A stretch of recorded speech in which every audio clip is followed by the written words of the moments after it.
Engineers are doing a last-minute system installation at one of Somalia's new airspace control center.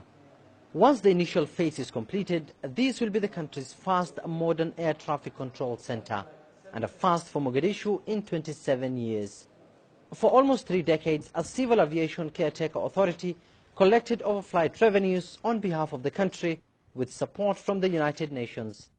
But Mogadishu now wants to reclaim one of the continent's largest airspace back, a move aviation officials are confident will happen in the coming months.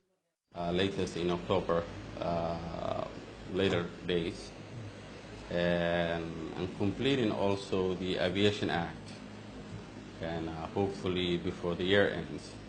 That sets us up to in Somali airspace in as far as revenue, as far as service delivery, to be in the hands of Somali government. So we're looking at early in next year, inshallah.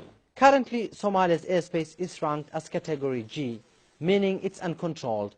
But this newly constructed air traffic tower and control center is expected to move it to Level A, which is fully controlled, and also meaning huge revenue for the government. Currently, and as ICAO told us, they collect 1.1 million per month.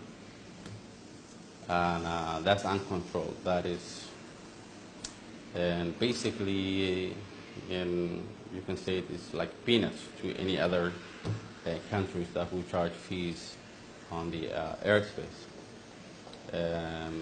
So going from that grade G, which is 1.1 million, which is uncontrolled, to controlled grade A to the maximum potentially, this organization or authority can impact in the livelihood of Somalis, and it does have the potential to go up to, and you can imagine maybe 50 million or so per year.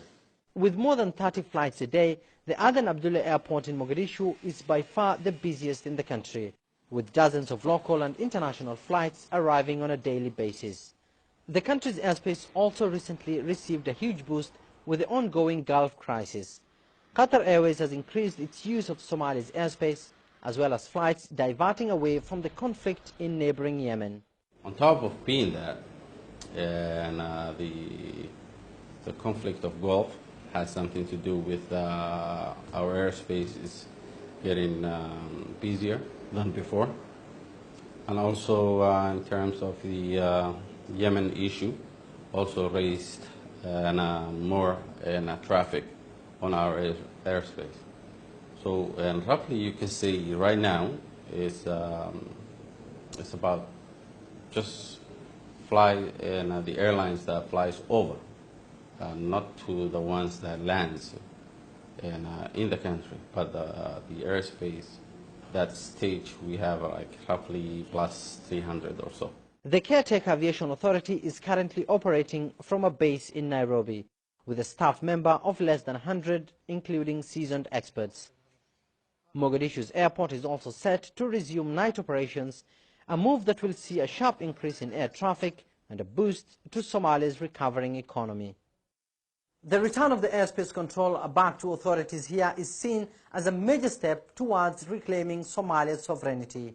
Aviation experts here also say that it will create more job opportunities for the country's young people, with experts saying that it will also return Somalia back in its rightful position in the aviation industry. Abdul Aziz Bilo, CGTN, Mogadishu, Somalia.